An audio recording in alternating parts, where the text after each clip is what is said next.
প্রিয় দর্শক বন্ধুরা, আশা করি সকলে ভালো আছেন। আজকে আপনার সাথে আমি হাজির হয়েছি আজিজ রিয়াদ নাটক আপডেট অফিস ইউটিউব চ্যানেল। সবাইকে জানছি স্বাগতম।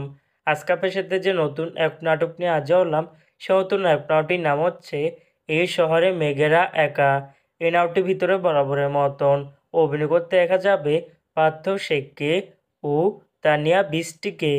বরাবরের মতন এই নাটকটি রচনা করেছেন মেহরাব জাহিদ আর পরিচালক হয়েছেন সোহেল রানা ইমন। ইতিমধ্যে কিন্তু অলরেডি কিন্তু এই নাটকটি কিন্তু একটি কিন্তু পোস্টে কিন্তু আমাদের মাঝে রিহার্সাল করা হয়ে গেছে, তাও দেখতে পাচ্ছিনি। অসাধারণ হয়েছে পোস্টারটি। অবশেষে এই নাটকটি ইউটিউবার দ্বারা আসতে যাচ্ছে খুবই শীঘ্রই।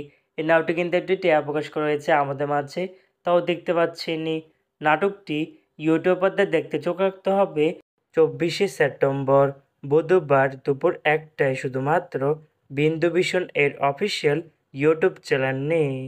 এই শহরে মেঘেরা একা শিরোনামের নাটকটি দেখার জন্য কারা কারা অপেক্ষা আছেন সেটি কিন্তু অবশ্যই কমেন্ট করে জানতে পারেন। আর এরকম নতুন নতুন একক নাটক, ওয়েব ফিল্ম, ওয়েব সিরিজ অথবা ধারাবাহিক নাটকের আপডেট ভিডিও পেতে এখনই চ্যানেলটিকে সাবস্ক্রাইব করে রাখতে পারেন, পাশে থাকা বেল আইকনটিকে অন করে রাখতে পারেন। তাহলে নতুন নতুন একক নাটকের আপডেট ভিডিও যাবে সবার আগে সর্বপ্রথম। চাইলে আমাদের একটি ফেসবুক পেজ ফলো করে রাখতে পারেন। ফেসবুক পেজটি আমি লিঙ্ক দিয়ে রেখেছি পিন কমেন্টে অথবা ডিসক্রিপশন বক্সে। ধন্যবাদ সবাইকে।